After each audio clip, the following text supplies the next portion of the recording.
Why the Prophet Muhammad couldn't have written the Quran. The Quran is a book over 600 pages long. It covers a wide range of topics and was revealed bit by bit over a period of 23 years. So if a man wrote the Quran, we already have a number of problems. If you're going to write a book like the Quran and claim it's from God, you can't make any mistakes. The book can't contradict itself, and you have to keep it consistent as you add to it over a period of 23 years and keep the message consistent. The grammar and style also have to remain the same. If the Quran is not from God, Muhammad would have to write it himself. That means in the middle of the Arabian desert, with no books around and being illiterate, he would have to know law, civil rights law, criminal law, family law, labor law, military law, personal injury law, real estate law, and tax law. He would have to know history. With little to no Christian presence in Mecca, he would have to know the stories and events in the lives of the prophets before him, the history of past nations, Judeo-Christian religious rulings, and he would have to know it well enough to somehow offer additional information and details not found in those books.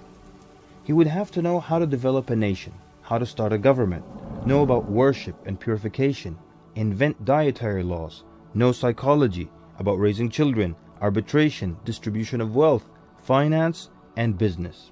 In the area of science, he would have to know embryology, oceanography, about plate tectonics, cloud formation, UV rays, know about plants, mountains, bees, the human brain, the Big Bang, and the expansion of the universe.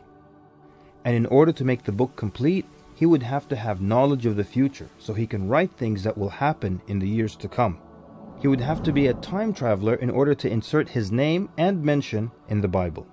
If he's claiming that the book he wrote is from God, it must not have a single solution that doesn't work. He must also keep his emotions and personal life out of the book. The book should not reflect happy times nor sad times in his life. The writing should not become cheerful and optimistic, nor sad and gloomy as if a human wrote it.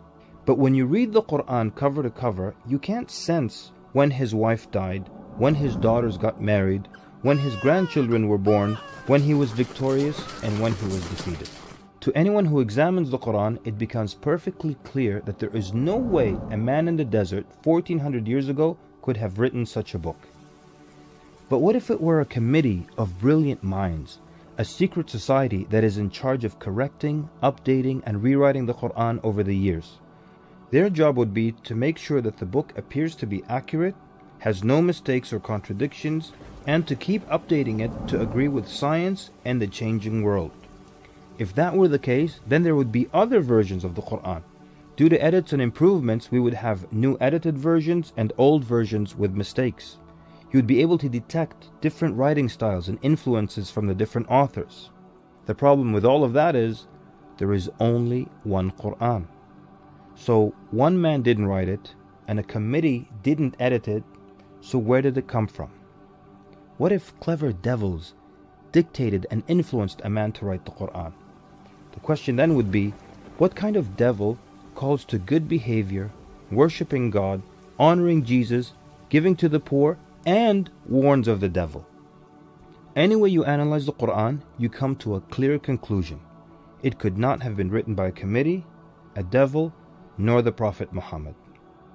Since it's impossible for Muhammad to have written it, then that means he was truthful in that it is from God. If it is from God, that means he was a genuine prophet. And if he's a genuine prophet, then his message should be heeded and